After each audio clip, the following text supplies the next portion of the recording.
Hello, good morning, everyone. My name is Sombo, Muzata. I'm so happy and excited to we are in track 1, social equity. And just a brief introduction, I'm Assistant Professor at James Madison University, the Department of Political Science. I teach public budgeting. I'm so glad that we have a number of people joining us in this session today, and we have a total of 90 minutes, 1 hour, 30 minutes for this session. And each speaker's presentation is going to last 15 minutes, and we will reserve the questions and answer session to the end of the conversation. So whoever is speaking should just speak for 15 minutes. I'm going to take the time, so I will be switching on and off the time as people are making presentations. To the rest of us who are listening in and also panelists, I would like to encourage us to listen carefully and to take note of the questions that we would like to ask at the end of the conversation. And we have an option to write the questions in the chat box, or speak, just unmute yourself and talk after all presentations have been done. So to get us started in this session today, we have Theodore Johnson, who I've seen is here. So Mr. Theodore Johnson is a student at the university, is a doctoral candidate at the University of Nebraska at Omaha.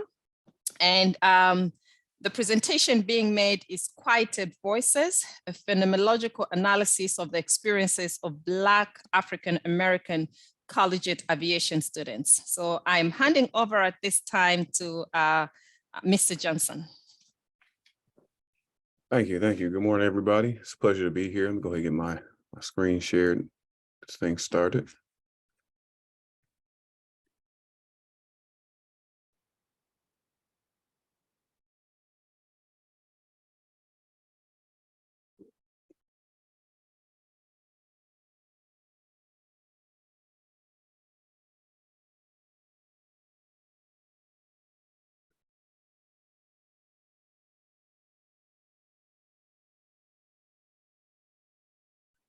All right, hopefully everybody can see the slide here. It's in focus. So again, my name is Theodore Johnson. I also go by TJ. I am a doctoral candidate at the University of Nebraska at Omaha. I actually just defended my proposal on the 28th. So I'm excited to go to the next phase. And today I have the pleasure to present on Quieted Voices, a phenomenological analysis of the experiences of Black or African-American collegiate aviation students. And this is kind of a precursor to my dissertation research, which is looking at a similar sample, but at HBCUs instead. So for a brief introduction, the aviation industry currently is white male dominated, and it's been like this ever since it came into fruition in the early 1900s. So 120 years, and we have not made much progress in terms of race or gender diversification. And this is interesting and concerning because the US as a society has diversified quite a bit, especially in the transportation sector. However, this change has not permeated into commercial aviation, which is kind of the face of the aviation industry since it's the most public and most noticeable, usually in the news and things like that. Currently, 94% of professional pilots, so those people who are flying you on Delta, United, American, etc., identify as white, while only 3.4% identify as Black or African-American. And that in and of itself is abysmal. When you factor in gender to that, less than 5% of airline pilots or commercial airline pilots are female. And then when you look at that from a race and gender perspective, only 0.5% of professional airline pilots identify as Black women. So to contextualize this, out of the 14,000 pilots that work for Delta Airlines, only 8 are Black women. And of those 8, only 4 hold a captain status. In totality, women comprise 20% of the aviation workforce. So for every 5 persons working in aviation, no matter what the job is, only 1 of them is women. And again, this diversity disparity that is in terms of race and gender is commonplace within many STEM-related fields.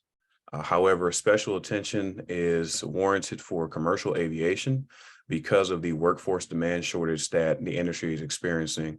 And this workforce demand shortage, you all may have experienced yourselves if you've traveled in the past year and a half. It's been in the news many times due to cancellations, delays, and they have left millions of the traveling public stranded at airports for days at a time.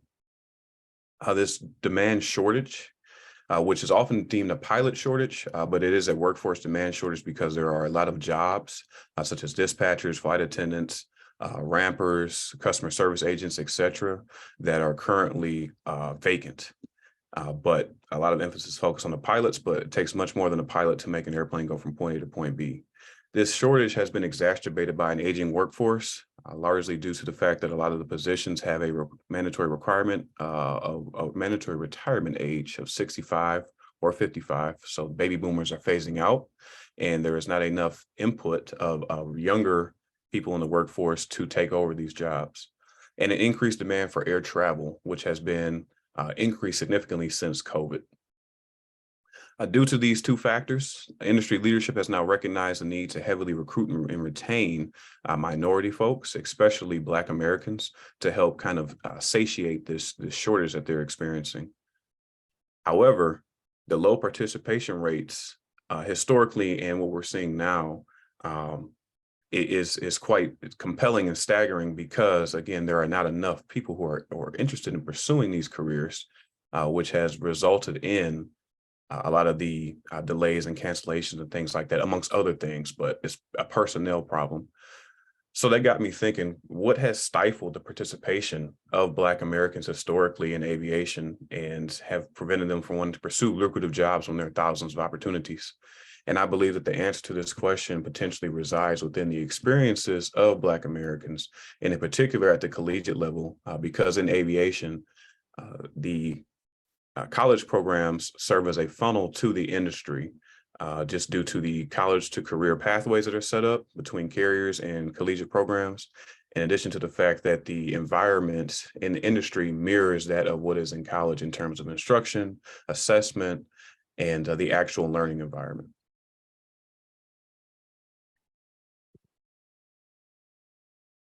So the purpose of my research was to understand the experiences, specifically academic and social, of Black African-American collegiate aviation students. The goal of this was to understand how these experiences and the associated factors impacted the students, and more specifically, how their experiences may have influenced their recruitment and retention within their aviation program.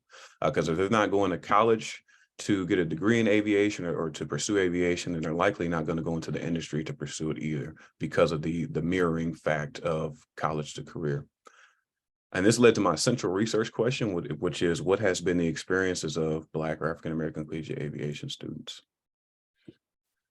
For a methodology, I used a phenomenological approach, which essentially allowed me to capture the essence of what it is like to be a Black or African-American collegiate aviation student, to understand collectively what their academic and social experience has been. I had three sites or three main institutions that were used, institutions in Nebraska, Michigan, and Florida, and these were all PWI institutions as well. The sample size was 10 participants. I had 5 men and 5 women included in the study, and the inclusion criteria, there were only 3, but they had to identify as a Black or African-American, be between ages 20 and 30 years old, and they had to currently attend and or graduate from a 4-year collegiate aviation program. So for my data collection, I use a social media recruitment plan. So I basically blasted my recruitment ad out on LinkedIn, Facebook, and a few other channels. I also utilize an administrative report from collegiate administrators just to kind of get a list of who met the inclusion criteria that I could potentially reach out to and see if they were interested, because the sample is so small, as I stated, with the low percentages. Then I utilized semi-structured interviews via Zoom.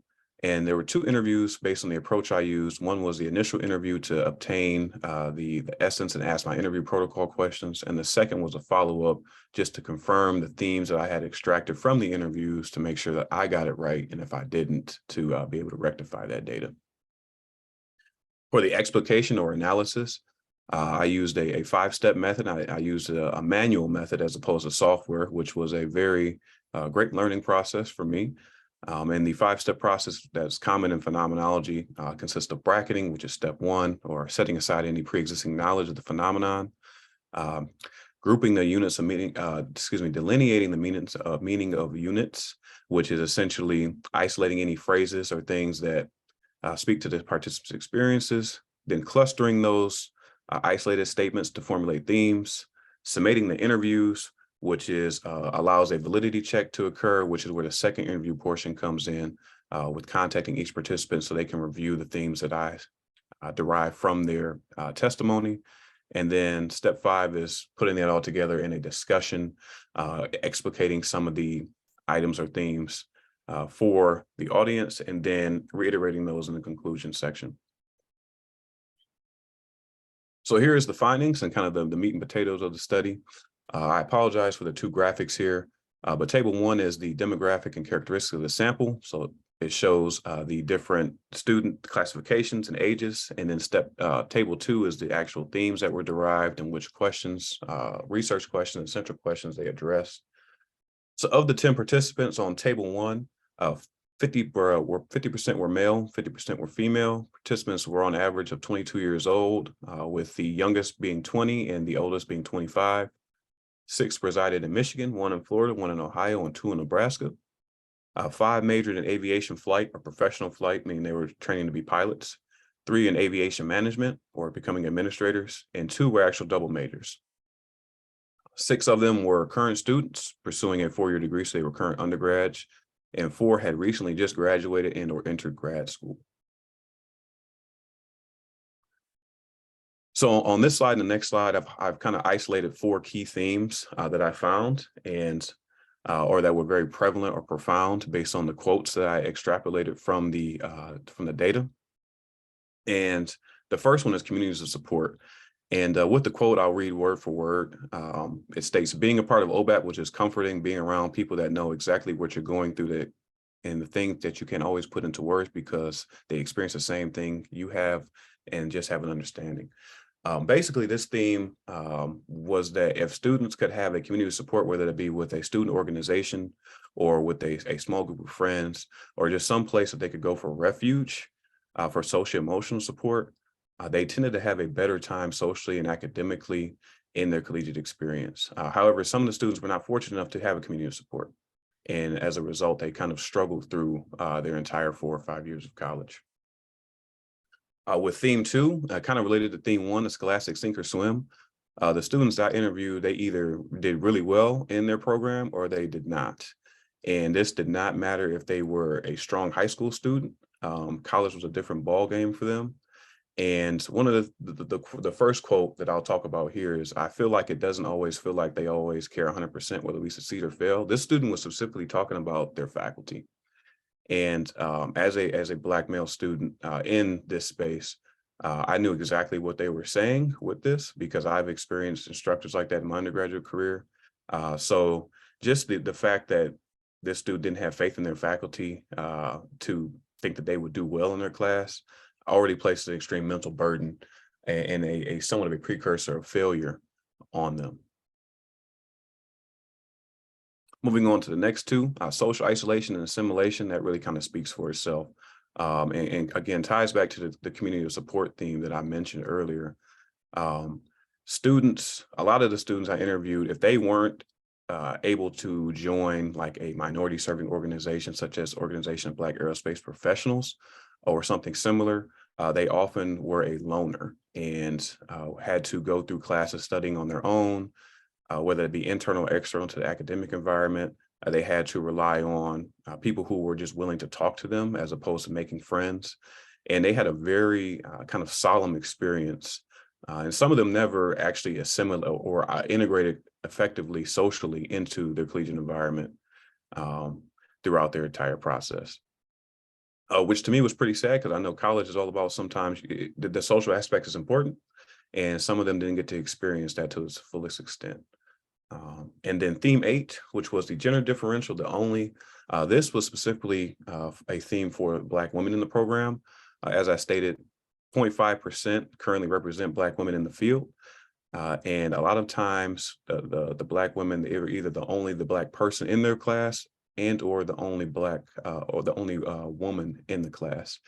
And they often got a lot of criticism from their colleagues, both white males and women, and were often ostracized for trying to become a pilot when some of the classmates and faculty felt that they should be confined to other roles or other occupations. So moving on to the discussion, the overall experience that I got from the testimonies was positive yet heart-wrenching and difficult. Students are fighting 3 battles, 2 internal, 1 external, and being the only was a double-edged sword. What I mean by this is that on the con side of this sword, Black female aviation students felt that they were looked down upon and isolated for attempting to break barriers. But the pro was that they also served as a strong symbol of inspiration for Black youth, in particular Black women that they ran into, doing different events and things like that to encourage them to pursue their own dreams.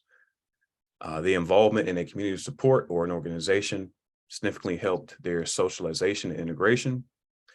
And with the academics, either they were able to overcome certain academic barriers through getting support from resources on campus or in the program, or they did not and just merely muddled through.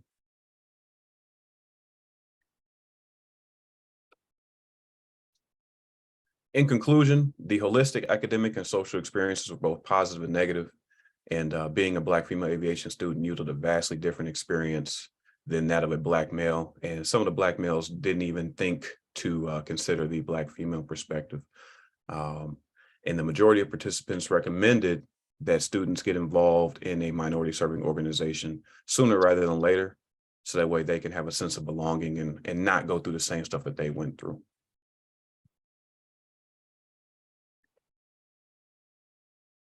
And with that, I'd like to just acknowledge the UNO Orca office for providing some grant funding for me to complete this study. And with that, I will open it up for questions and answer if there are any. Thank you so much, Theodore, TJ, for that presentation. So I believe in,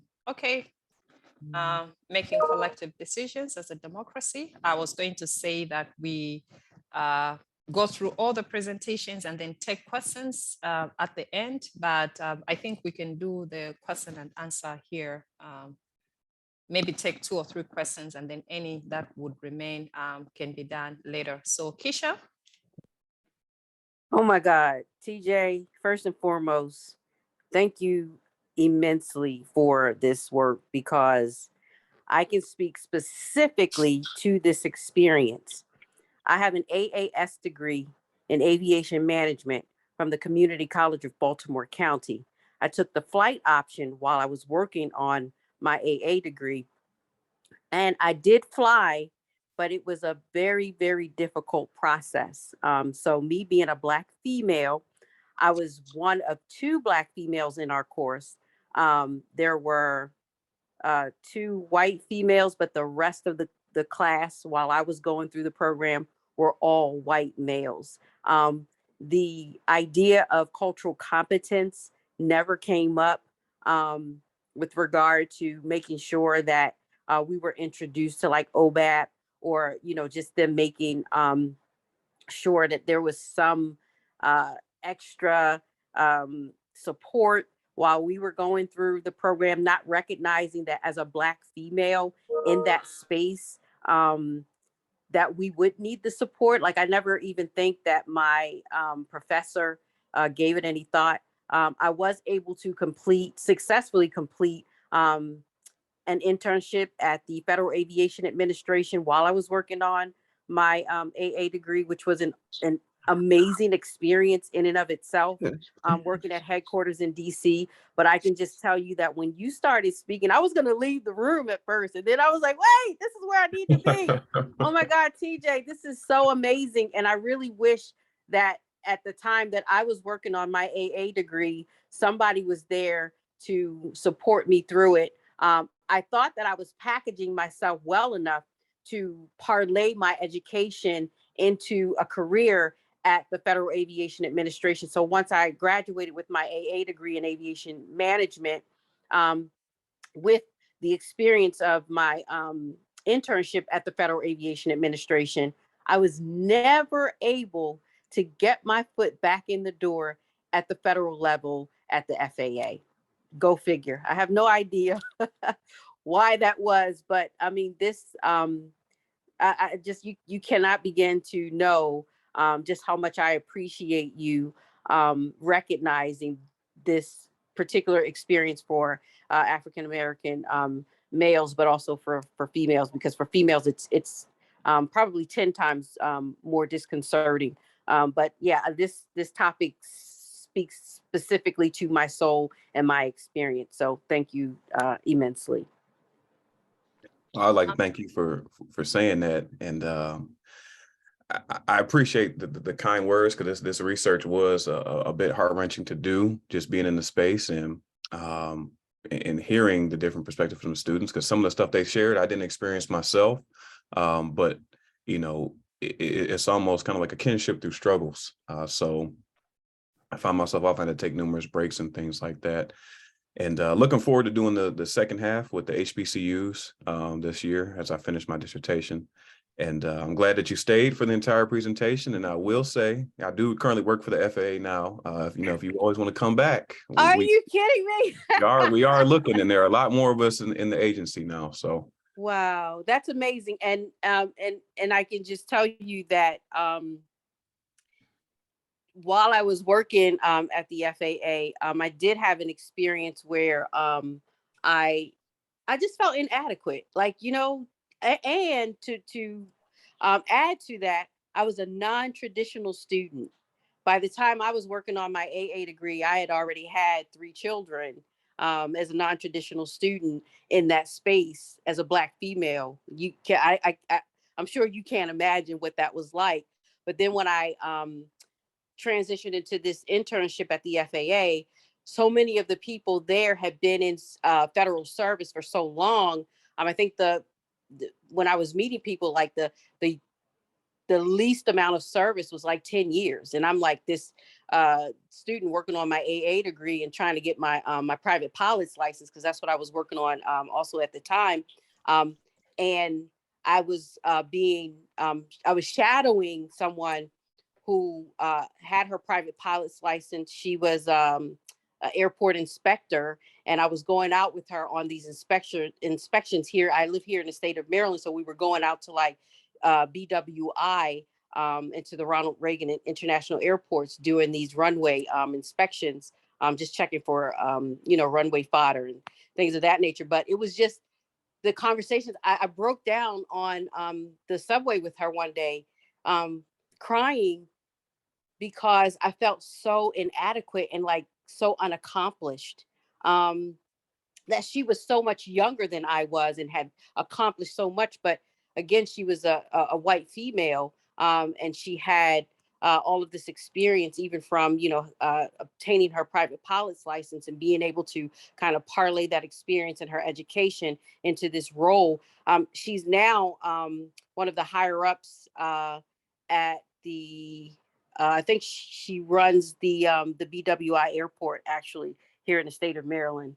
So, yeah, I mean, it just when I can just tell you that a bunch of emotions just came up listening to your presentation, and just taking me back to that space and time when I was in the program, and just feeling so like just struggling through it. I didn't get my private pilot's license because I had issues with just sickness going up when I was flying. But then there were just other issues too that just never were addressed while I was in the program. Why? Because as a Black female, nobody thought that, or to address whether or not maybe we would be experiencing any difficulty. I mean, I graduated with honors with my AAS degree, but that doesn't mean that I didn't have any other issues while I was working through that process. So I appreciate the research.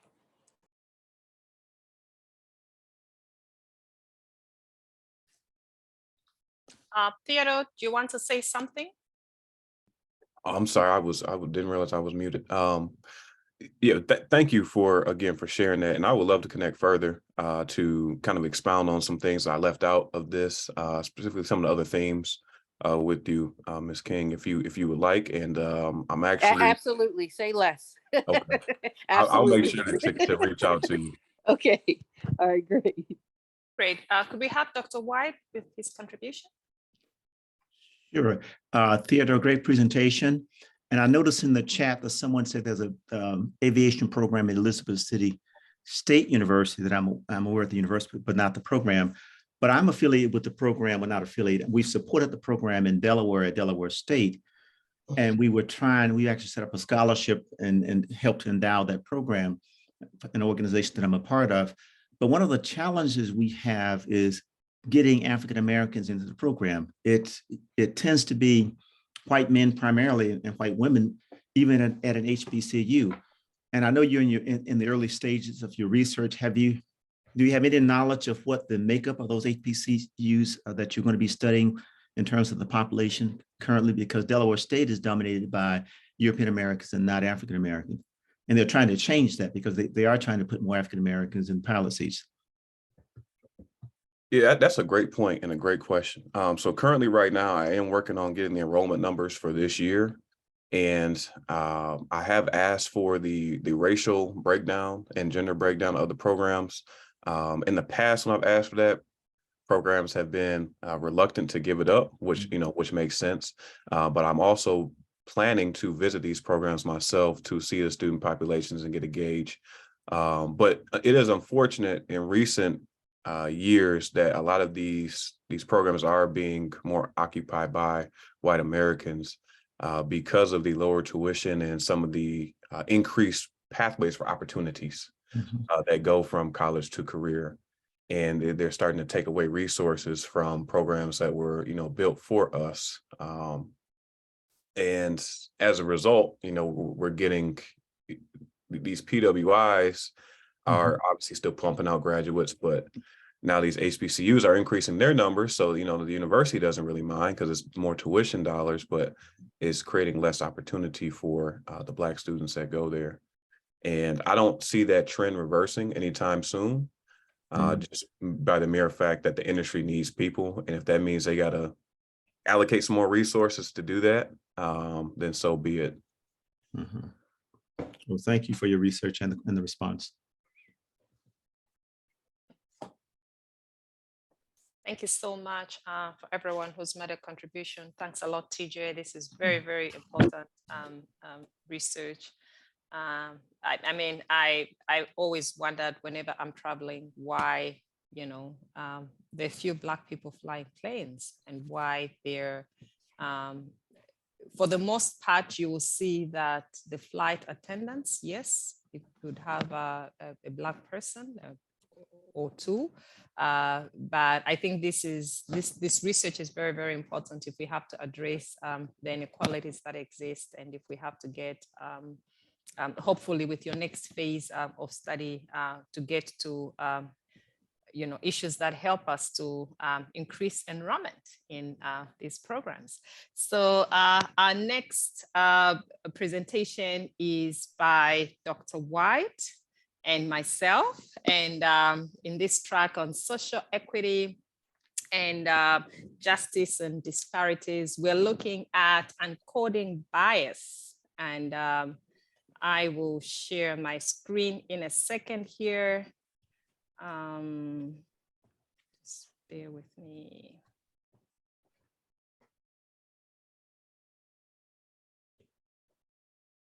Okay. Yeah, so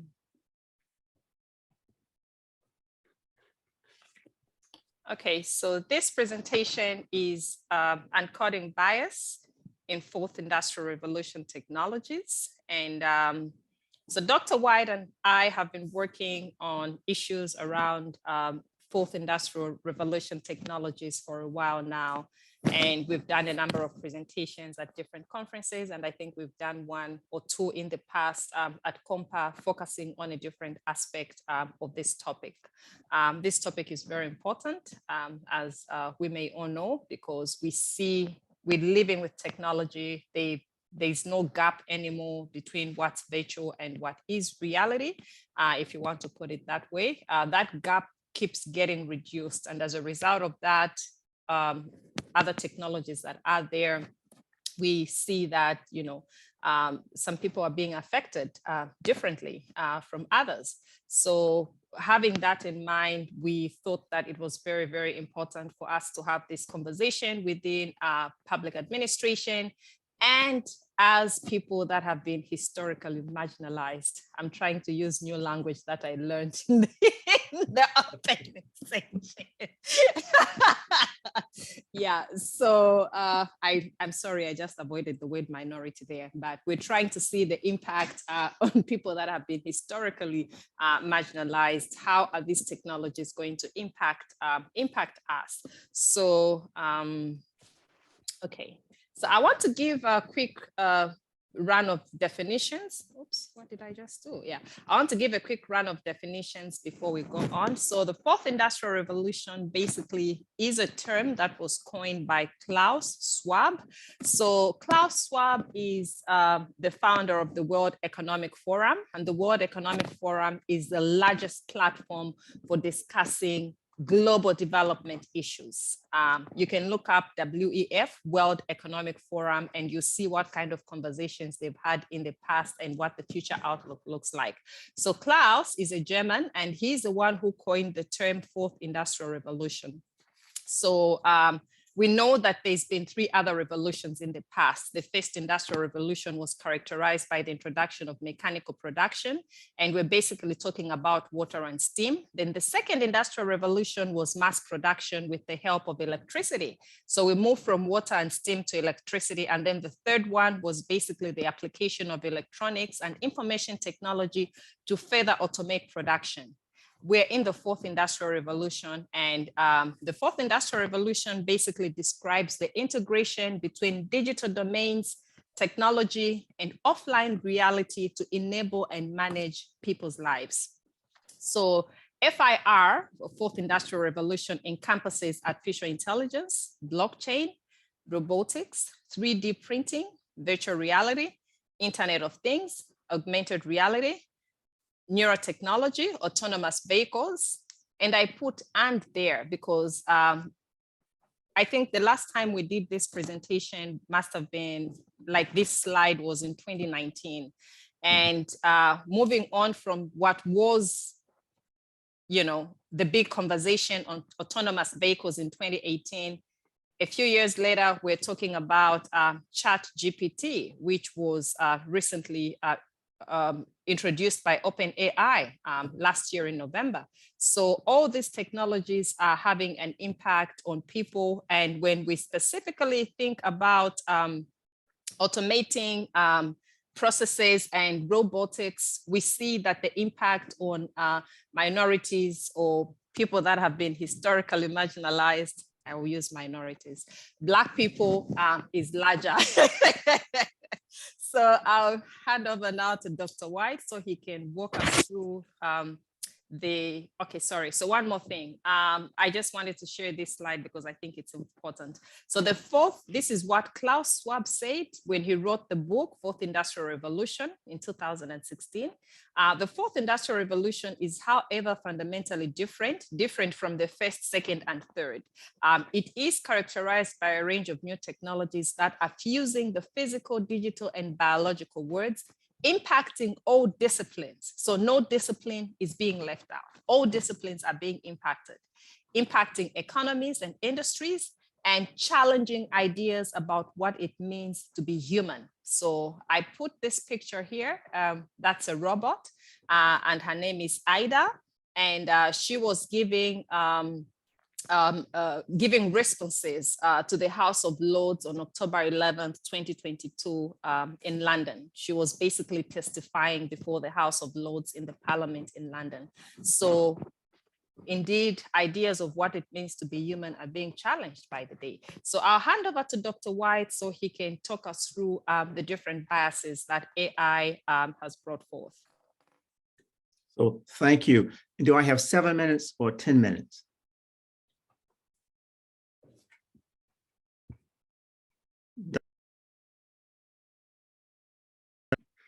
So let me start. Can you hear me? Hello? Yes, we can hear you. Okay, so let me start by saying that in each of the past industrial revolution, there's been a change in the nature of work between humans and machines. If we go back to the first versus the second versus the third, there's been a change. And each one of those has gradually put more of the burden of work on machines versus human beings. And that's a good thing. And so I say that to share that, as we all sometimes accuse, people sometimes suggest that we're anti-AI or anti-robotics, anti the economics associated with the fourth industrial revolution. That could be far from the truth. We're concerned that we need to look at the differential impact or disparate impact that that's perhaps going to have. And then there needs to be policies to address that very early and not later. And we're concerned that if we don't do something now, it's going to create some extreme disparities in society. When I think about the economics of labor and some of the forecasts out there, they're forecasting that you're going to have two sets of people in the future: those that are highly educated and involved in the economy, and those that are not, that are on the side, and we have to find something to do with those. We're suggesting that it doesn't have to be that way. If we start looking at the impact that AI is going to have on society and the relationship between machines and labor, then we can do something about that now to make sure that people are in fact involved in economic production. The premise of the fourth industrial revolution is very beautiful. As we think about what's going to happen with technology, human beings are going to be freed from redundant, dangerous, and intensive labor. That we'll have machines doing that. Human beings will make work more efficient, more effective, and more economical. Machines and robotics and artificial intelligence will allow us to explore and do things in the depths of the sea and the universe that we're not able to do as just as human beings. So these are wonderful things that are going to happen through AI. But the other side of it, though, is there is, in fact, a concern that when we talk about the future and jobs and the relationship between work and labor, the argument is that we'll create more jobs than we would eliminate. And I'll talk a little bit about those as time permits in terms of elimination of those jobs. But we are concerned that the jobs will be eliminated for whom? And that's part of the problem we have, or concern we have with AI. Not that AI is not a good thing, but there are some things that we need to start working on now for AI. We need to ask the question of, how will different members of society be affected? Will people of color, and I'm using this here, the people of color, to focus primarily on African Americans and Hispanic or Latin Americans, when we talk about people of color here, how are they going to fare in this new industrial revolution that's going to be driven by technology? Will their jobs lost be disproportionate to the jobs of other sectors of society? And the findings suggest that that's true. And again, we'll talk about that later. Will new jobs that are being created, will they be equally accessible by all members of society? Are we doing something now to make sure that's going to be possible? And are there some communities that are specifically going to be affected disproportionately or disparately when we talk about AI? And so with that kind of premise, what is the problem? Why? And let me share with you some issues and show you why this is the case. We'll come back and talk about some other things in a few minutes. When we look at how IA now is implemented, and we just pick randomly some particular industries, and I made a note here of 4. And we'll look at the insurance industry, we'll look at criminal justice, we'll look at immigration, and we'll look at student assessment. IA has proven to bring about disparate impact in each one of those cases. Let me just focus on insurance. If you take IA and what IA has done, it tries to help insurance companies decide how to set up fees for insurance. And the criteria for that is where are most of the accidents? And where most of the accidents are, that's where the higher insurance rates will be. Well, if you allow IA to do that, it would end up making people who live in inner cities pay a higher rate for the automobile insurance. Now you say, well, the more accidents are there, why not? Well, the problem, what we're finding is that the accidents that are in the inner city are not being caused by people in the inner city, but people coming from the suburbs. So as you think about who programmed the IA, they simply looked at geographical location of the accidents and not the people causing the accidents. And so that's an example of how IA can be discriminatory and can have a disparate impact. We can also look at criminal justice in terms of prediction of crime. If you look at the algorithms for criminology, they tend to suggest that Black people are more prone to commit crimes. And consequently, then police go looking for Black people in a suspicious manner. Even in terms of probation activities, IA has had a disparate impact. The one that I've just recently come across, immigration. Immigration algorithm suggests, one, that women coming from developing or other countries, immigrants, are more prone to serve in the kitchen. It actually suggests that they should be assigned to work. It doesn't ask about their qualifications. It simply see immigrant female and associate that with someone who does cooking.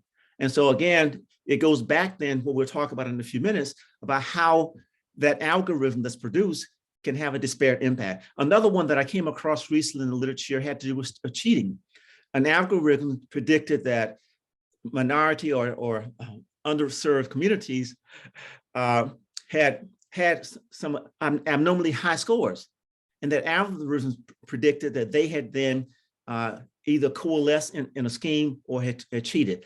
They found out that that was not true. Those just happened to be some bright African Americans, but the algorithm was programmed to try and see other abnormalities, and they actually threw out the test scores until there was threat of lawsuits based on that algorithm. So what am I laying out here? I'm suggesting a couple of things here.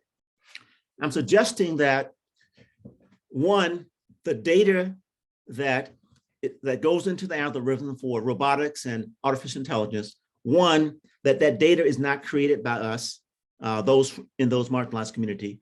Two, the machines are not programmed by us, or the data is not analyzed and manipulated by us. And three, the machines themselves are not built by us and they're not serviced by us. And consequently then, the people creating the artificial intelligence, the people programming the machines bring their biases. Are they intentional? I'm not suggesting that. I'm saying we as human beings are not objective. We know that in research, we talk about our biases, implicit biases in our research. If we can say that in our research, there are implicit biases, there is also then implicit bias in the people program those machines. The type of data they collect, where they collect the data from, how they analyze the data, and what data they choose to put in the machines. I was in South Africa talking to one of my colleagues who also does artificial intelligence, who inspired me in this area. And he was telling me that based upon the algorithms for artificial intelligence or autonomously driven automobiles, that if he were to walk down the street in New York, that he was more likely to be run over by a car because the algorithm does not describe a person of his ethnicity to look out for. And so is that a bad thing? Yes, it's a bad thing. Not so much that you don't have to have these kinds of input into algorithms, but you need to make sure that the data that's input into these algorithms are in fact not biased or discriminatory towards any particular group. Now, let me just briefly, and cut me off, Madam Chair, if I need to stop anytime, because we can go back. And I have a long PowerPoint I'll send anyone. I chose not to use it in the interest of time. But the data on artificial intelligence and robotics suggest that there are 4 areas that are likely to be most affected by artificial intelligence: production, transportation, sales, and services. The reality is these are areas where people of color are concentrated. And the data out there suggests that up to 50% plus of people of color will lose their jobs or will be underemployed in the future because of artificial intelligence. We can think about it. If we go into a shopping mall today, you have these counters, these checkout counters that are now automated. We're eliminating human beings. And the more we go in that direction, the more underserved communities are going to be affected. So it's not just my imagination. When we go into mining, for example, those things are being automated. And when we look at taxi drivers in Washington, D.C. or New York, they're primarily immigrants and people of color. Those are the jobs that are going to be eliminated in the future.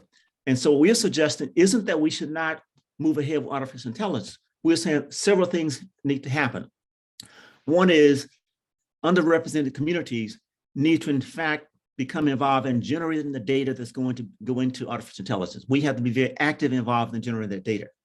Two, we have to be involved in programming and servicing those algorithms and those robotics that are going to be out there affecting us. And three, we have to train the next generation from these underserved communities to go in this field that we call artificial intelligence, robotics, because right now we're not. And there's a historical kind of precedence. When I was in college, there's a big debate between those of us who call ourselves the radicals and those who are more conservatives. And I'll say that this applies today. One of the things we were saying is that HBCUs were training people to work in corporations. They weren't training people to be entrepreneurs. They were training people to work. And we said, in the future, we need people to be entrepreneurs. And consequently, then, that was not part of the curriculum of HBCUs. That has changed today, but it's mighty late. If that had been happening 30, 40 years ago, we have more people of color who own businesses, Fortune 500 companies, but that just wasn't happening. I'm afraid that if we don't get on board now and start training people for these jobs of the future, we're going to have the same circumstances. We're going to wake up one day and say, we need to train people in artificial intelligence. We need to train people in robotics. And that needs to be a very high priority because many of the jobs in our communities are going to be eliminated. And that's, again, not a bad thing. It's a bad thing because people will be unemployed, and we have to take measures now, policy and educational policy in particular, to train people for the jobs of the future. Madam Chairperson, I'm going to pause there and look forward to engage in discussions. And I look to you to summarize this discussion for us. Thank you so much, Dr. White. So Dr. White had said a little bit about how in the past, when we were having this conversation, taking in different conferences and talking about artificial intelligence and robotics and how this is going to impact marginalized people, you know, it was very easy to get comments or to get eyes looked at you like, wait, you know, you are speaking anti-robots. No, we're not. And we've always tried to say we are not against these advancements in technology. We're very happy and excited that they are taking place, but our concern is that we don't want 5, 10, 15 years from now to look back and say, wait a minute, you know, this really impacted us negatively. And why? Because we didn't come to the table when we needed to come to the table. But then it's not only coming to the table that makes a difference. It's ensuring that this becomes a policy priority. And I just wanted to share what has been happening in this country over the last few years. So the Obama administration saw AI as an agent priority. The entire fourth industrial revolution developments, this is a priority. And they made pronouncements around that and started setting up what was needed. The Trump administration did a lot. They launched the operating infrastructure, developing the first national strategy on AI, issuing first global guidance on AI, and developing the institutes for research on AI. That's a lot. The Biden administration coming in very quickly just moved into full gear on this. They started focusing on implementation and equity. If there's one thing that the Biden administration has been doing great from my personal perspective is advancing the conversation around equity, advancing equity as a main issue on the policy agenda.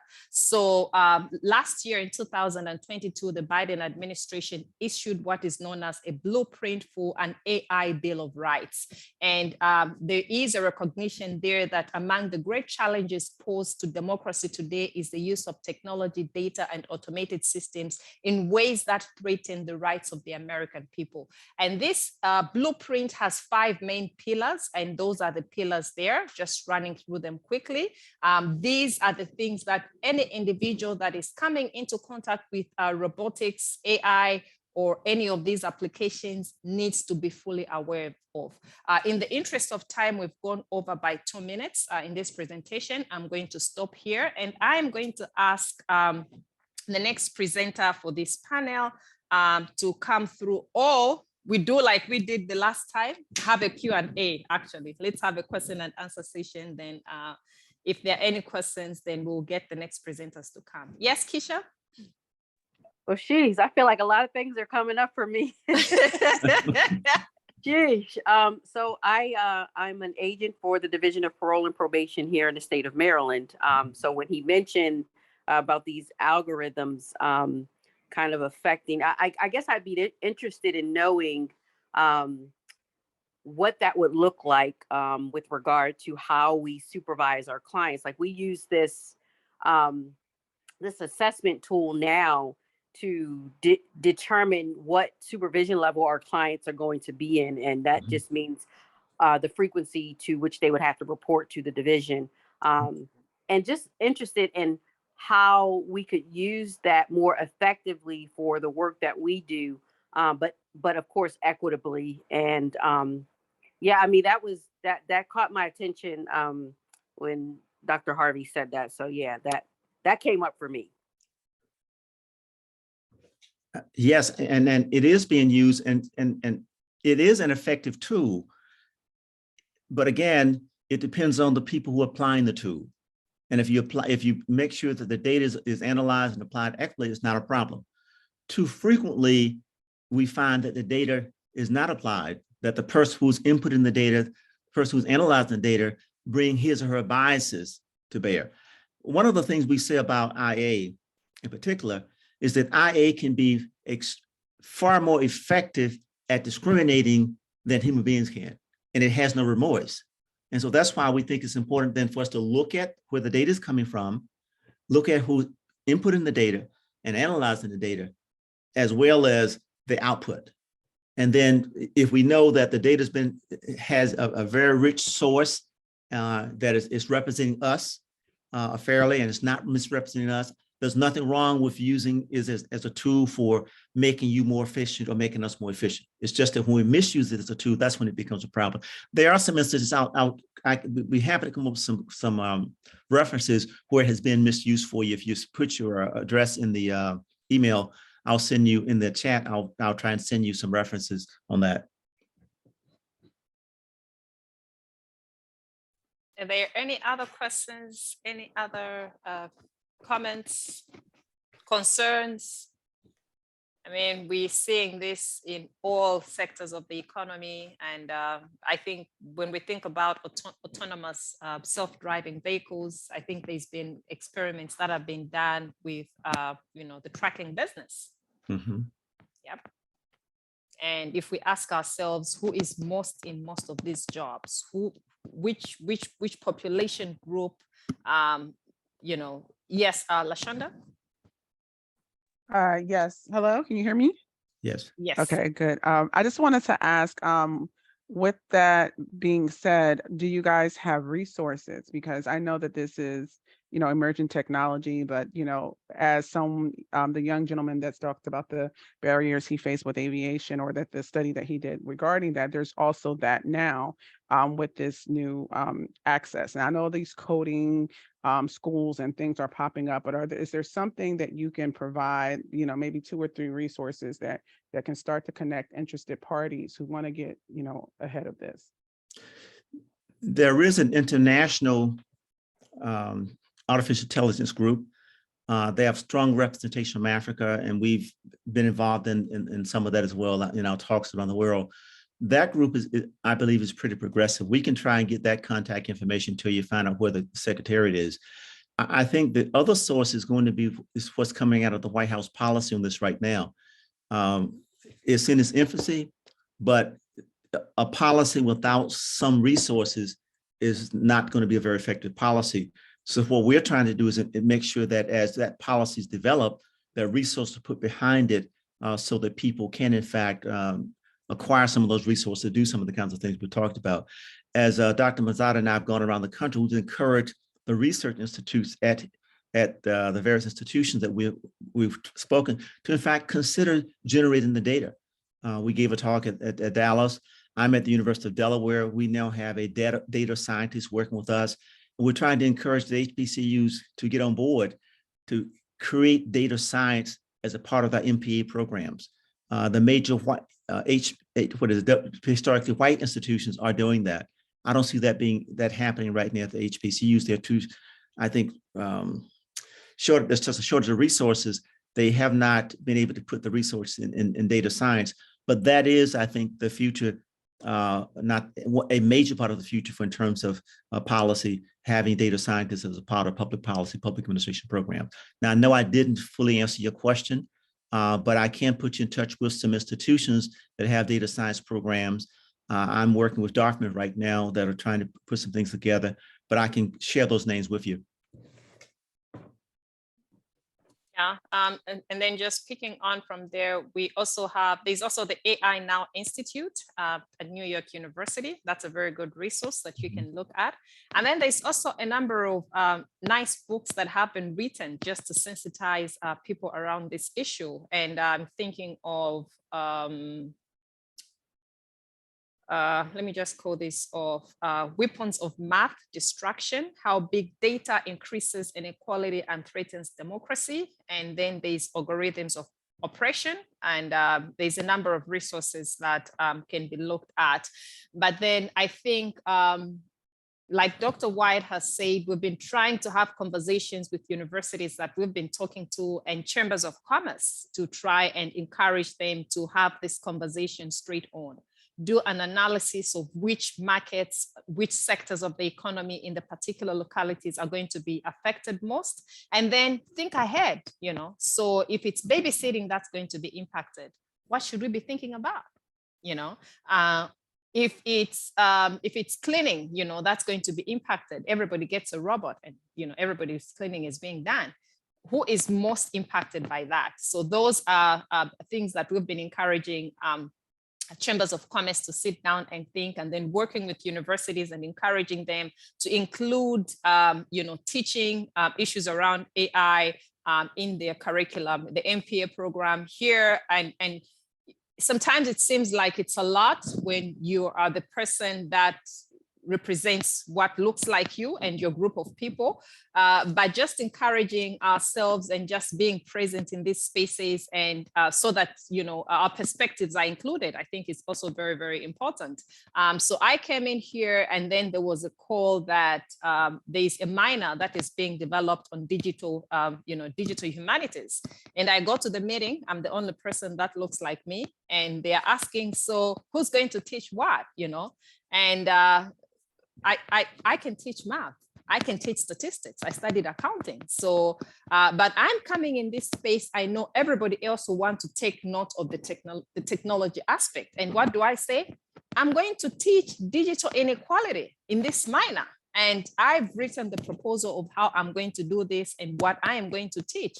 So it's being ready to be in that space and to make contributions and to advocate for ourselves when we have to, so that we're not left out. Any other comments? Okay, just thanks, Lashonda, for that. Dr. White? Does Keisha have her hand up again? Oh yes, Keisha's hand is up. You can go ahead, Keisha. Yes, I'm sorry. So I guess my question was, I think you touched on it, Dr. Muzata, that when maybe this isn't even realistic. I don't know. I'm just saying, like, when in the entrance of AI, when you're applying for like loans at banks, taking out kind of the answer on the questionnaire associated with your race or perhaps your gender.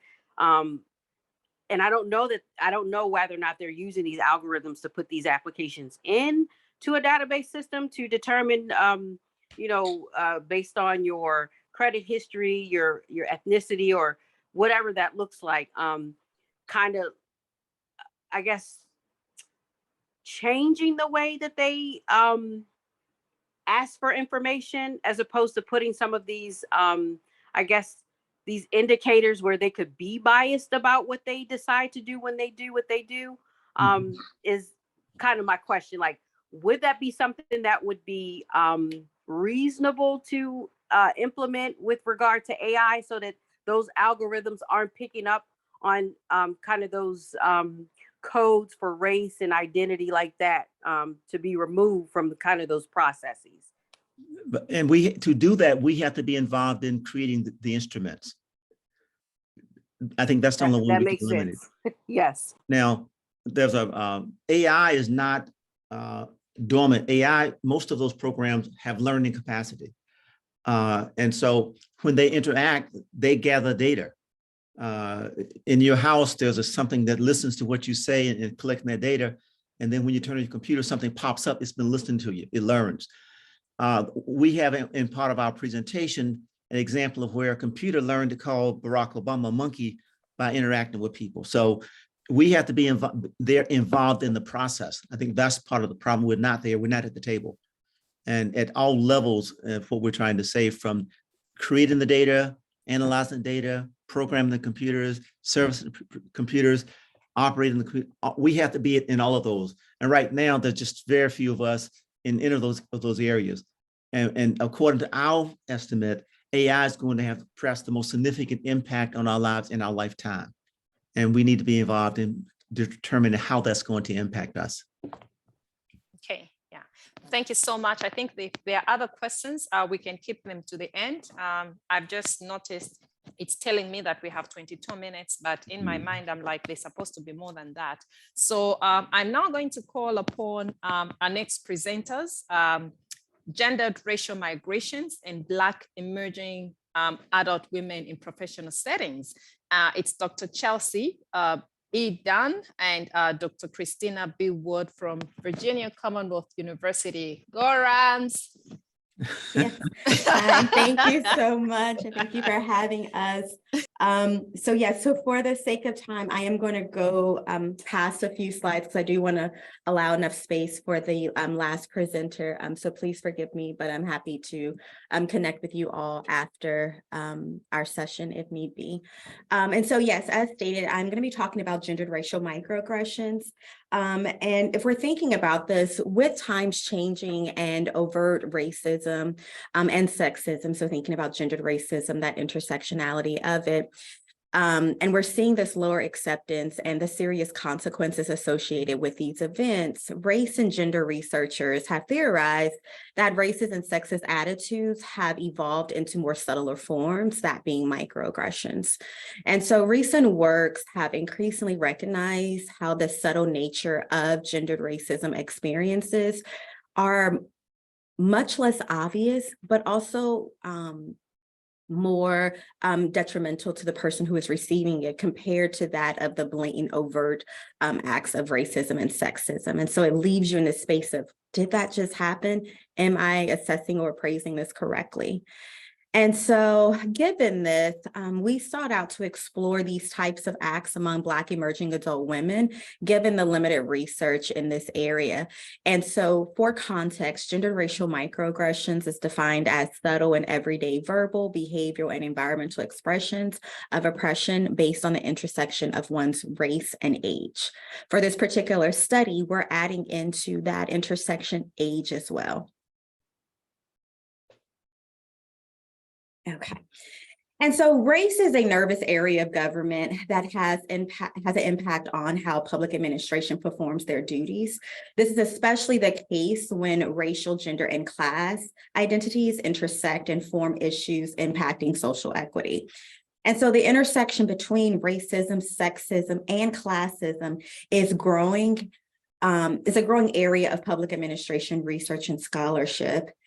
And so we know that these experiences which people are experiencing are not singular when we're thinking about racism and sexism. It's actually intersectional, and you all spoke about that throughout today. And so intersectionality is this analysis of claiming systems of race, economic class, gender, sexuality, ethnicity, nation, age, and they form these constructing features of social organization. And so when we're thinking about emerging adults, oftentimes when we're talking about these microaggressions or gendered racism, we're looking at it not in a sense of adding in the component of age. And what we know about emerging adulthood is that this is a unique developmental period that is distinct from young, middle, and older adulthood, and that there are social as well as psychological changes in emerging adulthood that are different, and they're often associated with school and work. And so we're thinking about emerging adulthood and how they are newly entered persons into the workforce, also this new independence when you're thinking about those who are going away for higher education. Oftentimes, emerging adults are not considered in these institutional policies in ways that are equitable. And These systemic and societal expectations not only inform Black emerging adult women's experiences at school and work, but they also inform the types of gender racial microaggressions they experience in these professional settings. However, to date, we do not know the specific types of gender racial microaggressions Black emerging adult women face, but we do know that they are experiencing gender racial microaggressions. And so much of this work has been conducted on young adults, and that's the ages of 26 and 39, where emerging adulthood is ages 18 to 25. And so the purpose of this study was to address these unknowns of Black emerging adult women's experiences with gender racial microaggressions. And so in this study, we conducted a thematic analysis of Black emerging adult women's experiences with these in professional settings, that being school, work, and other professional settings. And so the research question which we wanted to answer was, what are the common messages Black adult women are receiving in school, work, and other professional settings? And so in this, I'm just going to go pretty quickly over the methodology section because Mr. TJ did an excellent job in terms of going over these approaches. And so I also used the phenomenological method, more specifically, I used a hermeneutic phenomenology method, which allowed me to study how these experiences, cultures, and traditions shape everyday practices. And that was done in 5 distinct steps. For my sample, it consisted of 36 Black emerging adult women. We actually had 6 focus group interviews. Majority of the sample were university college students. The others were recent graduates of university, and 75% were single and not married. To be a part of this study, we asked that women self-identified as Black African American, cisgender, having no children in between the ages of 18 and 25. And the reason for this was given prior research suggesting differences in the oppressive experiences among Black women, with women who identified as transgender having their own unique experiences, and also Black mothers experiencing unique microaggressions and consequences associated with those experiences at the intersection of motherhood and their other intersecting social identities. For recruitment, we recruited through a variety of methods throughout the college campuses. And I just went over the inclusion and exclusion criteria. Again, I used a thematic analysis process for this, and data was analyzed using in vivo 1.7 to code the focus group discussions, and we had an overall K consensus of 0.89. All right, so for the results, there were 3 themes that came about from the findings, as well as 7 sub-themes. And so for the first theme, this was stereotypical expectations, and this is rooted in some of the historical images and stereotypes of Black womanhood. And so this core theme captures expectations of Black emerging adult women to characteristically fulfill historical stereotypes of Black womanhood, specifically thinking about the angry and strong Black woman, and also the ways in which Black emerging adult women are socialized to react and to be in school, work, and other professional settings. Sorry. The second theme was looking at gender racial microaggressions, and this includes these assumptions about cultural ways of being as Black emerging adult women and experiences of being reduced to one's physical appearance, so thinking about their hair and skin tone, as well as their body type. And then the last one is feeling silenced and marginalized. And so this captured their experiences as it relates to being silenced and marginalized in school, workplace, and other professional settings, as it related to their intellect, as well as their expectation to self-sacrifice. And so going into each of these sub-themes, the first sub-theme was defensive Black women. Now, this is different than angry Black women in that it's this assumption of being emotional, aggressive, and or critical when appraising and addressing slights and or needs. And so this particular quote stemmed from a conversation in which a student expressed an interaction with a professor that was inappropriate and also awkward that surrounded their hair. And so just reading it, going to the bold part, the student was basically saying, like, if I were to speak up, I would be seen as being defensive, or now I'm fitting into this stereotype. The next sub-theme was strength and independence. Now, this is different than the strong Black women ideology in that Black women are being socialized to behave in these ways, and not Black emerging adult women are being socialized to behave in these particular ways. And so it's this expectation by society to fulfill this stereotype, but not being fully considered a strong Black woman as of yet. And so it's this expectation to be independent to and have everything together. For the next theme, we had 3 sub-themes, and this was hairism, colorism, and exoticized. And so with hairism, it's this assumption that your personality and character is based on one's hair texture, your style, length, and color. And so one of the experiences was talking about how in business meetings, having your hair a certain way, because if it's not a certain way, it's considered not professional. Another participant talked about at their current employer, their hair policy, and how in the hair policy, it stated that you only can wear extensions or weaves that are of the natural hair color for your particular racial ethnic group. So this particular participant came to her job with red hair, and her boss informed her that was against hair policy. And she then had to prove that redheads are in fact a natural hair color for her particular race, which was Black. The next one is colorism. And so this is the assumption about, again, your personality and character based on your skin tone and complexion. And so receiving comments that saying that I've never met a Black girl like you, particularly to those Black girls of darker skin tone. And lastly, it's these experiences of being exoticized or fetishized in the workplace in these professional settings. And so having someone make sexual comments towards you because of your race, gender, as well as your age, and them being inappropriate because they are considered older than you. And the final theme is feeling silenced and marginalized. And so these are descriptions, and so the sub-themes here was description of intelligence, as well as this expectation of submissiveness or self-sacrificing. And so with the description of intelligence, this is feeling that one's intellect is being challenged or questioned.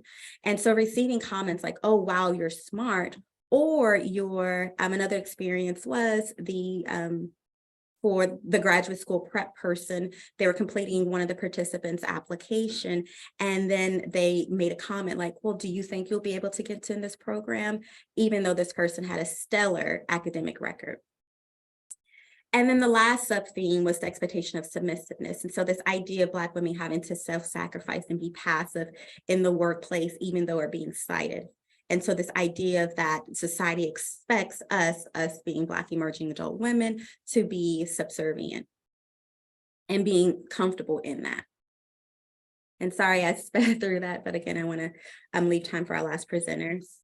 And so overall, what these themes and sub-themes demonstrated was there are differences when we're thinking about the experiences of young Black women. So thinking about those between the ages of 26 and 39, and there's been an extensive research looking at the various types of microaggressions in which they experience. There are differences in that, and I'll go through those differences. The first one, thinking about the theme of stereotypical expectations, it's this idea for Black emerging adult women who are experiencing gender racial microaggressions in ways that particularly act on their age. So instead of being considered an angry Black woman or being considered like the sapphire, so that more hysterical stereotype, they're viewed as being defensive because, again, it's this idea of like, well, you're not an adult yet. And so I want you to also still be in a child's place. And so when you do speak up, you're being defensive or disrespectful. Leaning on the the theme of assumptions of aesthetics and objectification, these gender racial microaggressions were sexually objectifying, and the assumptions made about their bodies being Black emerging adult women, and as well as their personality and characters, we see for Black emerging adult women, this is at the intersection of hairism and colorism. And so it's that intersectionality in terms of their experiences in which they're experiencing as it relates to being sexually objectified at school as well as at work. And then lastly, for feeling silenced and marginalized, this has been an area that has been studied extensively among young Black women as it relates to feeling ignored or put into your place at work. And so for Black emerging adult women, this occurred in the professional settings, particularly as it related to not being deemed smart and also being overly praised for their intellect, like, oh, wow, like you did that, versus, yeah, I mean, I'm supposed to pass this class, right? And so having those experiences, while it may seem like a praise, for these Black women, it came off as being slighted. But also when being slighted, this expectation that they're supposed to self-sacrifice and not speak up and express themselves. And so there are implications associated with this. Again, for the sake of time, I'm just going to speed through this, in that considering there needs to be some considerations made to some of these policies in which are oppressive in this sense. So thinking particularly about hair policies. There also should be a need for more intersectional microaggression trainings versus just focusing on those verbal, nonverbal, and environmental ones, honing into these microaggressions that really lean on a person's age. And it also speaks to some next steps in which we should take in professional, in thinking about the professional successes of Black emerging adult women, because they are our future. I'm going to skip this and just say, in conclusion, this work expands on gender racial microaggression literature, and it also provides a taxonomy of gender racial microaggressions for Black emerging adult women. And it also provides us some preliminary context which is essential for a substantive social equity turn in this area, in this space. Thank you. Thank you so much, Dr. Chelsie, for that presentation. So on the screen, it's showing that we have 7 minutes remaining. So I'll ask that we do questions and answers. Then after that, we will have to come back once we get kicked out, because you probably saw the chat. The president was saying that she was trying to edit the time, and that's not possible to do. So are there questions at this time for our presenter?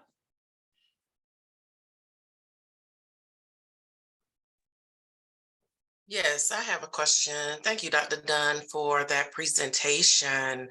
I wanted to know, in what ways do you think about and consider these issues when you are in a context that should be embracing them? So one, you would think about these things will happen if you were in a PWI, or if you were in an organization that was heavily dominated by, turn my camera on, sorry, heavily dominated by non-minoritized groups. So how do you manage this, or in your research, did you consider how these things are managed, and what are the implications when the oppression and the microaggressions are coming from people who look like you, people who should understand the context related to these issues, but the environment, the social culture environment in those institutions don't create parameters that allow this flexibility and freedom? Yes, thank you for that. Yes, so I have done some extensive work. So this is actually part of a larger study in terms of looking at ways in which we can cope with this. And so thinking particularly about that stress appraisal and how we evaluate it. And so in a quick answer, one thing that has shown to be effective is utilizing these Afrocentric ways of coping, and one of them being collective coping strategies. And it's by Dr. Sean Yusi, who is also out of VCU. And so with this, it's creating this space for Black women to come together to be able to engage in conversation regarding some of these experiences, because oftentimes they are stressful. And also we question what has happened. We actually, yesterday, colleagues and we got together and had our own little collective coping to talk about some of the microaggressive events in which we had experienced within the past 2 weeks.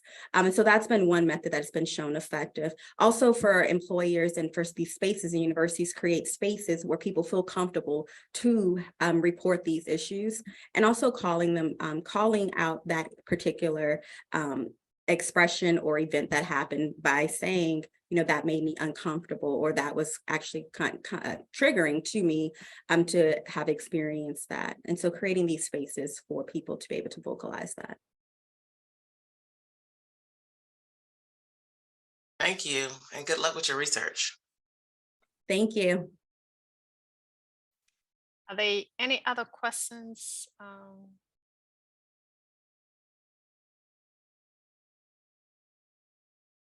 Keisha?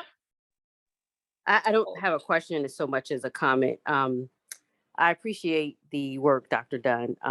And I can just say, as a Black female, emerging Black female, I am so tired of apologizing for my Blackness. I am so tired of making space or room to make other people feel comfortable. And it's exhausting. I can just tell you that it is exhausting. So I appreciate the work you do. And I just hope that what you're doing just kind of becomes like a movement for Black females like myself. But I appreciate the work. I truly do. Thank you so much. Thank you. Okay, so it says that we have 3 minutes remaining, and John and our last presentation for today is, just give me a second, I need to read it out. It's on critical race theory and a case study of a polarizing campus after banning CRT. And it's Dr. John R. Wood from the University of Central Oklahoma and Dr. Kenneth Kickham from the University of Central Oklahoma. And Keisha, your hand is still up. I will hand over at this time. And like I said earlier, we will come back and we'll have the full time for the presentation and ask questions. So once we get kicked out, we'll have to come back to our session. So Dr. Wood. Okay, so I don't know if you can see this. Hello, everyone. So I can, there we go. All right. So can you guys see that? Yeah, okay. So pernicious campus polarization over critical race theory, a case study. Hopefully we'll have enough time to finish this. So I'm John Wood. My co-author Kenneth Kickham had class. He was here for the first part and wasn't able to stay. So abstract. So what we did is that we looked at the fact that legislators have banned critical race theory across many states in America, really altering the country's campus climate. In this case study surveys more than 200 students, faculty, staff on campus to understand their points of view on critical race theory. The authors find pernicious polarization dividing the university and suggest that university faculty consider a critical patriotic civic history instead to provide a perspectival pedagogy to prepare a multicultural student body to become our country's next generation of citizens. So, okay, so introduction. So, and before this, on the introduction, really, Donald Trump, I think it was in about 2017, basically had an executive order outlining critical race theory based on a Fox segment he saw and just immediately just banned it. Biden reversed this in his first day of office, he reversed it. And then the Department of Education, that's what's up here, basically proposed priorities because of this executive order to support culturally responsive teaching and learning for American history and civics education programs. Federal grants would prioritize projects that incorporate racially, ethnically, culturally, and linguistically responsive teaching and learning practices. And so in response to that, the attorney generals basically from 20 states urged Biden to not include critical race theory in any upcoming history and civic guidance for K through 12 schools. So kind of backlash. And then another response by educators. So in response to pushback from state attorneys general, civil rights advocates and educators, historians argue that canceling CRT is tantamount to, quote, whitewashing, unquote, of history and violating the rights of teachers to teach and students to learn. So basically are we leaving? Hope not. Yeah, okay. if we leave.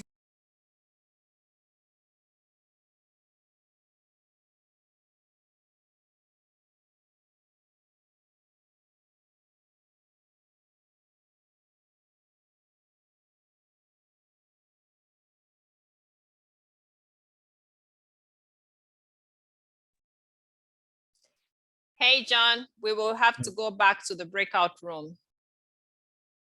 Or is this ours? This is ours. Okay, all right. Okay. John, you're on mute.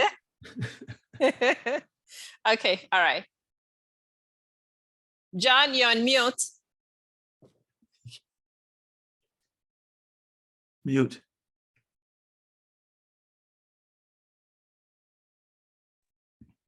Yes. All right. It kind of Okay. kicked out my whole thing, so I have to go back just a sec. I have to. Yeah, no, you have your time to finish your presentation and we will ask the questions. Okay. Yeah. Okay, there we go. So literature review. You guys can all see that, right? Yes. We're going. Okay, there we go. Yes. Okay, so what we did is we surveyed the campus. I'll get in methodology in a second. We looked at campus climate, and we found a pernicious polarization, which is whereby political entrepreneurs create cleavages in electorate by demonizing the other side. So a lot of us, them type politics going in this. And the two American parties, Democrat and Republican, actually more polarized than any time since the end of the Civil War, according to Hare and Poole. And that's in 2014, by the way. That was even before all this, or some of this, before Trump. We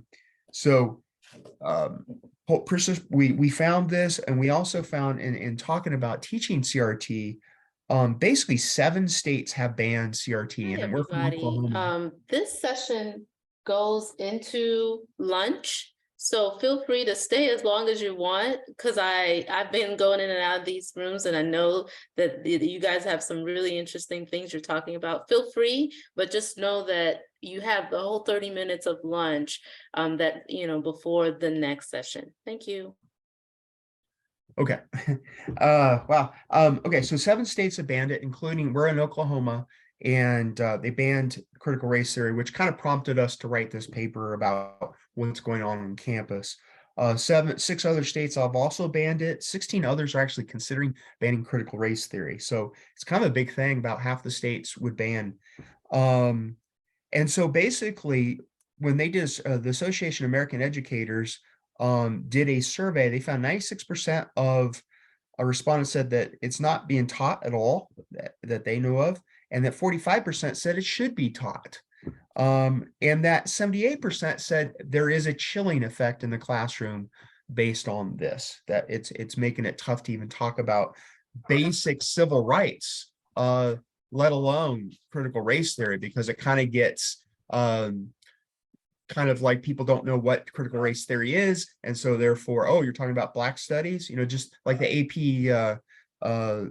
African American exam was banned in Florida. Well, that's not necessarily critical race theory, that's just history. So anyway, that's kind of where we're at today, unfortunately. Methods: we did a case study. We received 297 responses in our survey. We looked at faculty, staff, and students. We ended up getting about 221 who completed it. We found a bunch of people didn't finish it, and we think it's because as we moved on into the second half of the survey, they became more and more controversial topics. And we can see from some of the quotes that some of these people were very put off, especially the conservatives that were even talking about this. We did a logistic regression,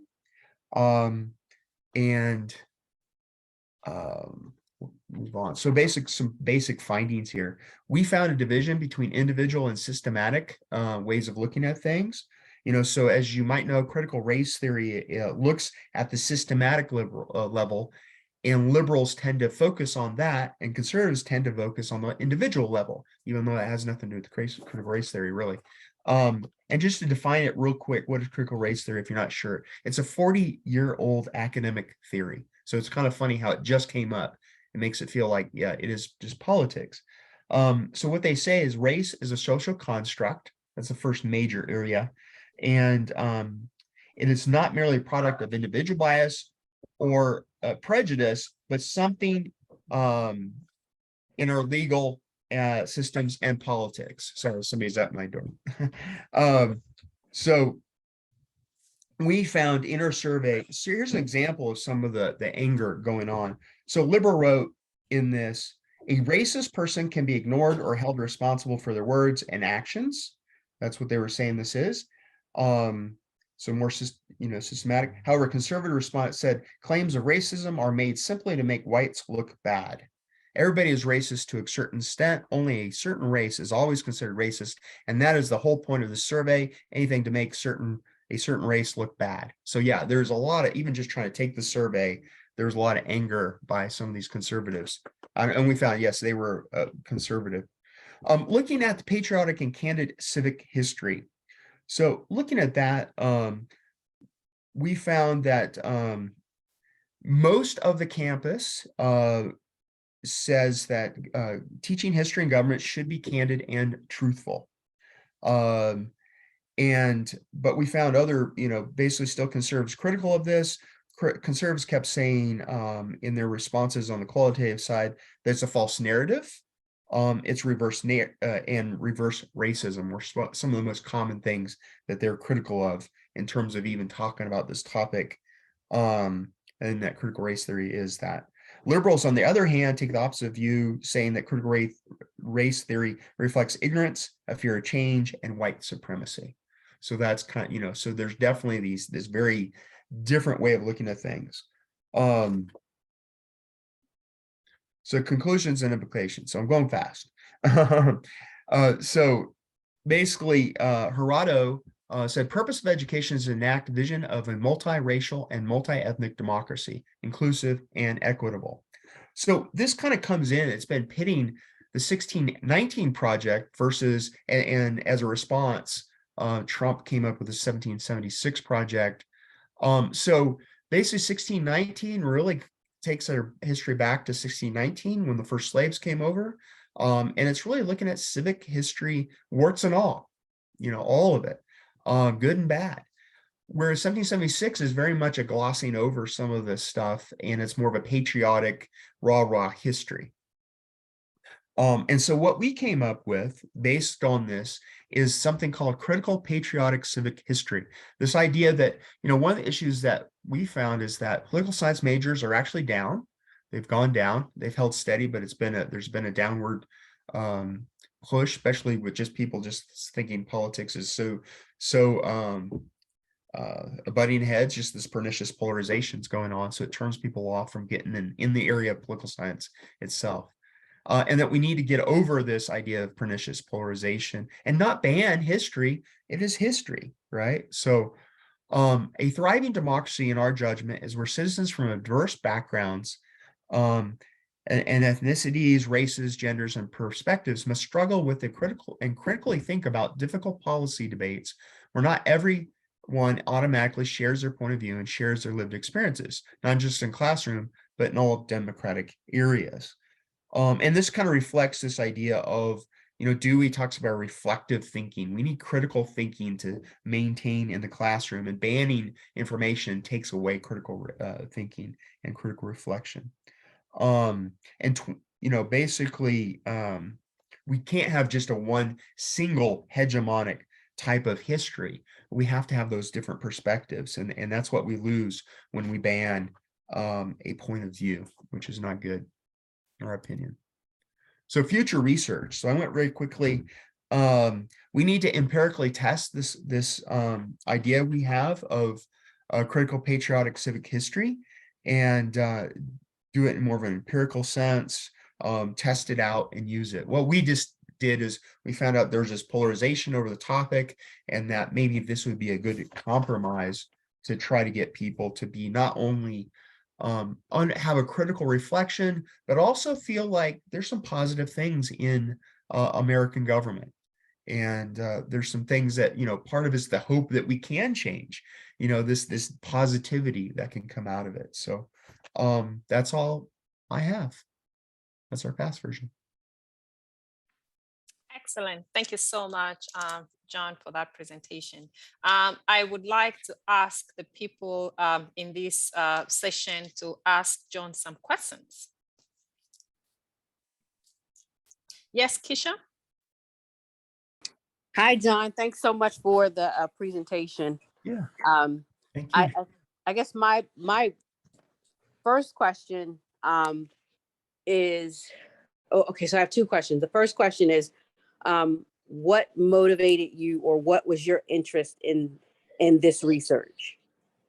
Well, I teach political science, government, and there are questions whether we can even teach the civics or the civil rights chapter in our book, right? You know, and so it's this chilling effect that we can't even talk about basic history of the African American experience at all, because, you know, we even had a class, it was kind of a state story, where a teacher they canceled her community college class. In high school, they're canceling classes. And so they're not looking at critical race theory as a theory itself. They're saying Black studies, anything African-American is in question now. And this is really bad. It's like, how are we going to talk about our Tulsa race massacre that occurred in 1921? You know, how are we going to talk about just our basic history and how we've overcome oppression just because it's going to make certain people feel bad in the classroom. Well, here's my opinion. I'm a white male, but I have found that African Americans can feel just as uncomfortable in the classroom, if we say it's just all white history and we subvert the Black history, African American history. So I mean, and learning, by the way, is uncomfortable. That's just the way it is. And so for me to say, for our politicians is to try to cancel our history, because it is all our history, by the way, and we don't do enough, in my opinion, to talk about this type of history in its anyway. So that's kind of our motivation is seeing this banned in our state. It was banned in our state, and I was like, we got to write about this. We need to talk about this. And so that's why we did it. Okay, and I think the second question is, and I don't remember hearing whether or not this was something you asked in your survey, if they even knew what critical race theory was, like what is your definition of critical race theory, and also whether or not there was a question as to whether or not they thought, felt, or believed that they were racist or racially biased in any way, shape, or form. Yeah, I wasn't able to get into all the data, but yeah, it was fascinating because we just asked we didn't define critical race theory.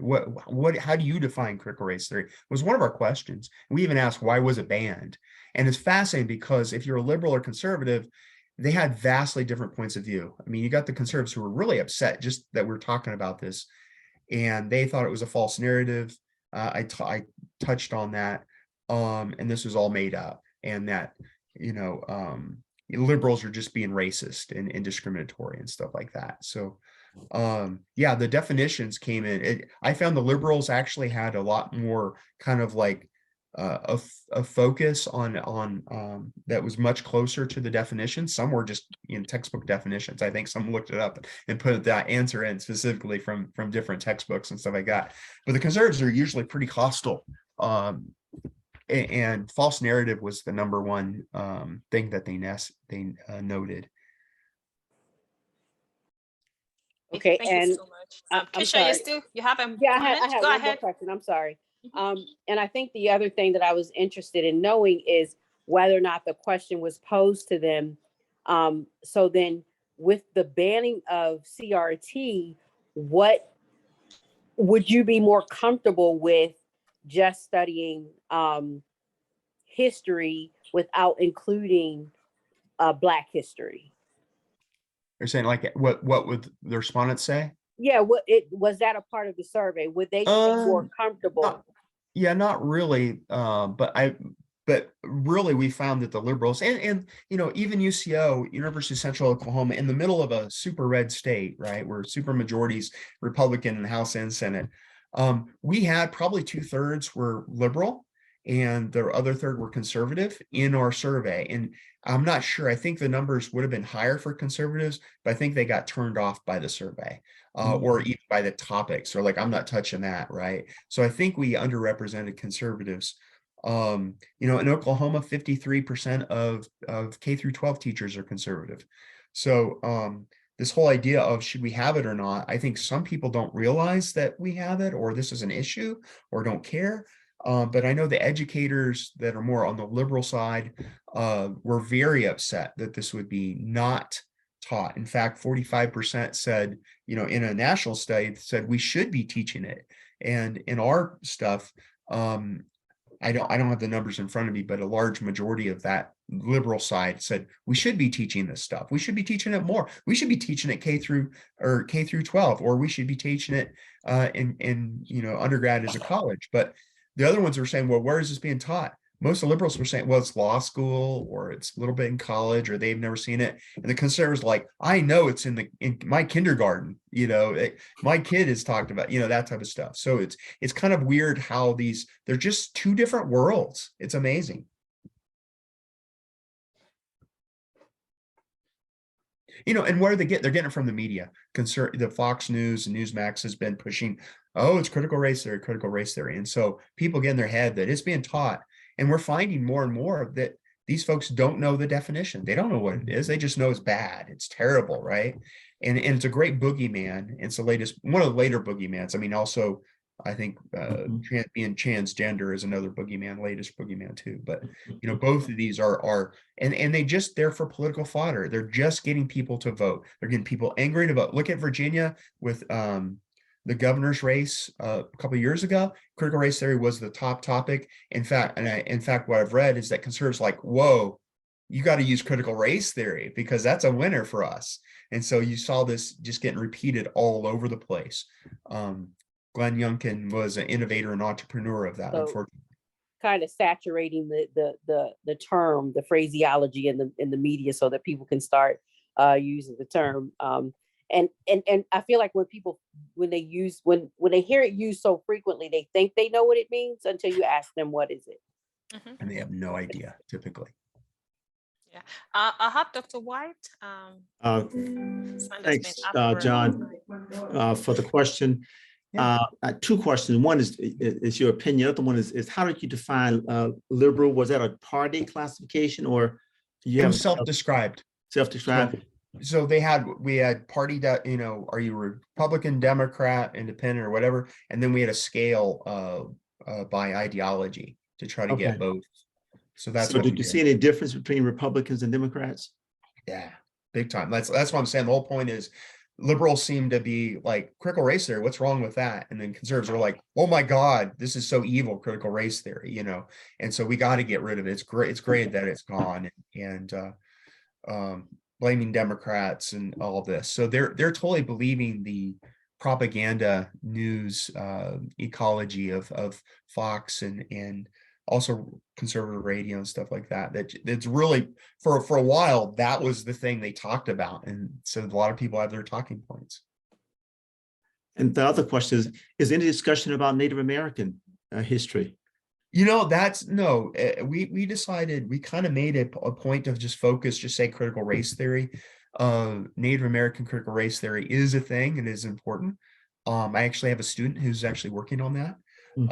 But we did not focus on that. And I mean, critical race theory can be obscure enough and not understand what it is to add these other layers we decide not to get into. Okay. Well, thank you. Yeah, thank you. LaShonda? Just one quick question. Hi. I think that this is a, very interesting topic. I guess my question would be,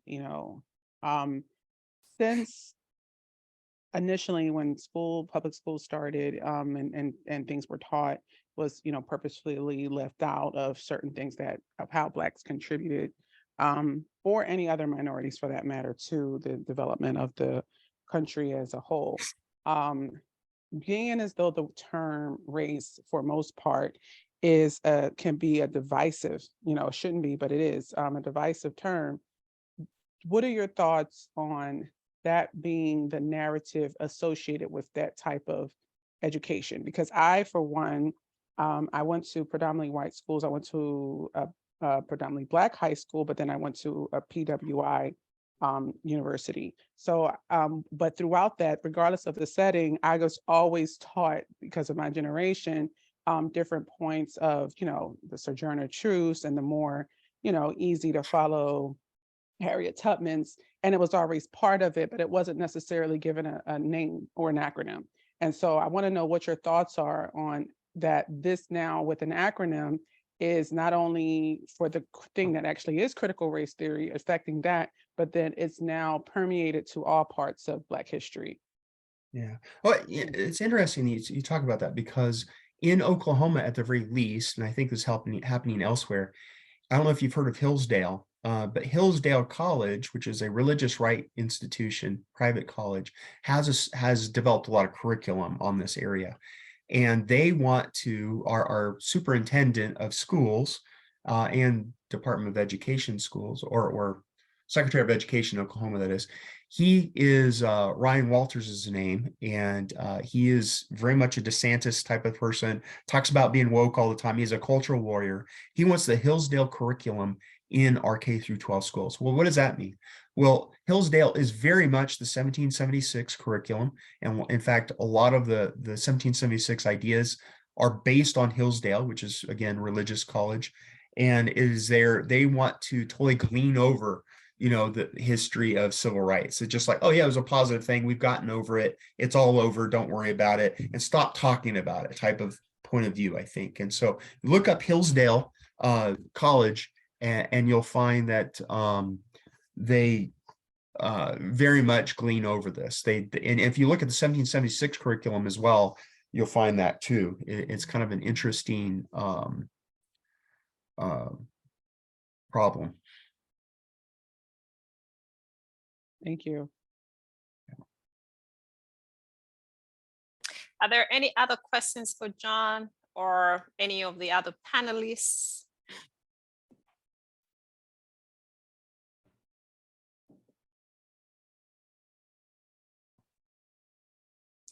Yes, Mr. Noah. Thank you, Professor John, for the presentation. Thank you. Good conversation. This is just a simple question. Would you recommend Fox News to be disbanded? For what to be disbanded? Fox News. Fox News to be disbanded? No, I think that we should have as much debate as possible. At the same time, I wish Fox had standards. They obviously are finding right now that they are lying out their teeth. I mean, a lot of us kind of felt that way anyway, but it's coming to fruition at this point with the Dominion, with a private corporation suing Fox for lying. And I think they're going to have some comeuppance, and I'm really hoping, because at least they'll get some standards, or maybe at least get told, hey, you can't lie like that and that blatantly all the time. You know, you're going to get in trouble at some point. So I don't want them disbanded. It's just like the Republican Party.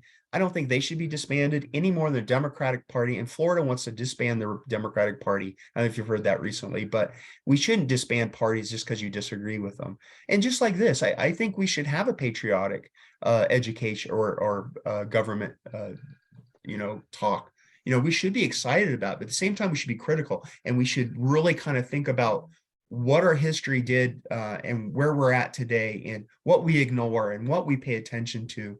At the same time, we could say, look, we made it this far. This is a good thing, but we need to go further. There's more to do. We still need to do so much work, and we need to figure out how to cross that divide in our country where so many people are so critical of each side.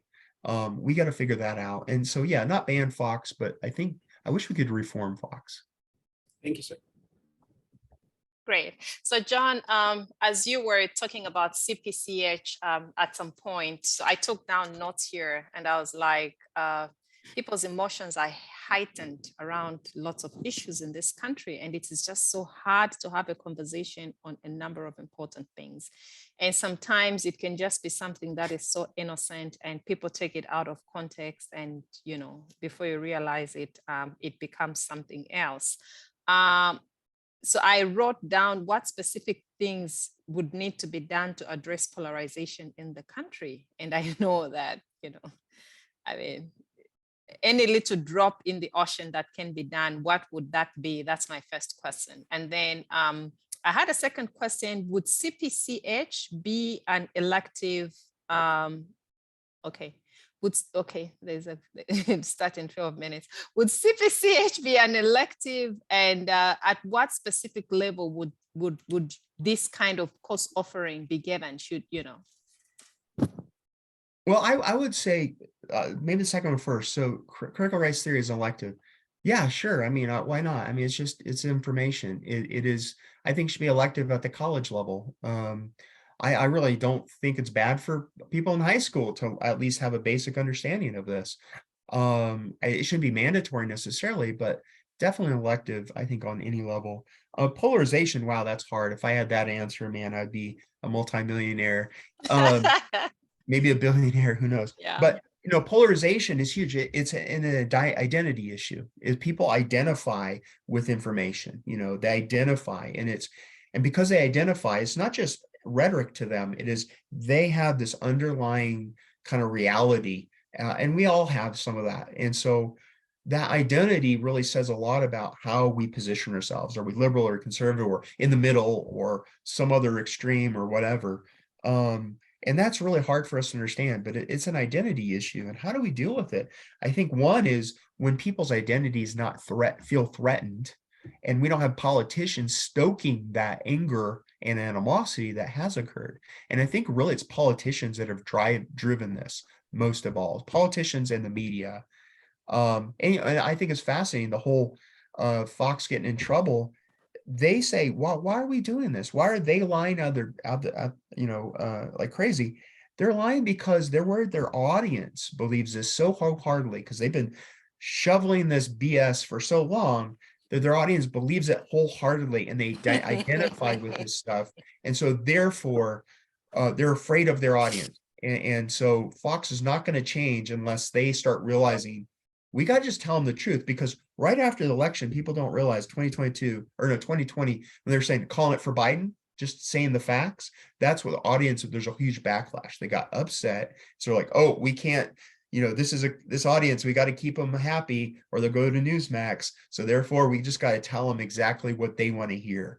And, they do focus groups, they do surveys, they know what their people want to hear, and they double down on that stuff to make money. It's sad. It shouldn't be what happens in media. I think if there's anything that should be banned, it's that mentality that should be banned. They should be trying to go as close as they can to the truth and facts and back things up with references and whatnot. So we have too much opinion, and MSNBC, being honest with you, they have just as much opinion going on as Fox News. Now it's a different opinion, but I tend to agree with it more, but at the same time, they do a lot of the same thing. They just pontificate. We need more straight news information. And I think that would help polarization. Mm-hmm. Yeah. So I think there's a great need for civic education, quite a lot of civic education. That definitely is needed, because I'm sitting here and I'm like, I don't know what I would do if I were a parent who was, saying that critical race theory is being taught to kids in elementary school and everywhere else. And then because I've heard it from Fox News, and then suddenly I see the text messages that were going on between the people within the Fox News, institution, when they were talking about the elections. I'm like, I don't know what I would do as a parent, because you can clearly see that these people, they have a conscience of the screen. They're sort of sane, off the screen, but on screen, they're trying to sell something else. So honestly, I don't know what I would do if I were a parent and I discovered that. And now I have to go back to my children and say, wait, maybe we need to learn about this. Honestly, it's really tough.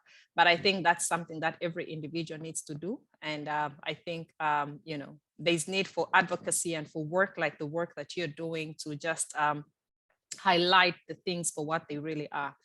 If there are no other questions, it says we have an hour remaining, but I think we have an option to break to go to the main meeting room. I will adjourn this session, and just want to thank everybody who has participated, all the speakers on the panel, and then also the contributors. Thanks a lot. This has been lively and exciting because you have made contributions. So I want to thank you all, and I hope some of you will be able to come to the happy hour. I am hosting a happy hour for academic women in public administration. You can come and join me. We'll just chat. You have your drink, I'll have my drink, and then I'll tell you a little bit about ALPA. It's going to be later on today at, I think, 3:45. Yeah. Let me just check.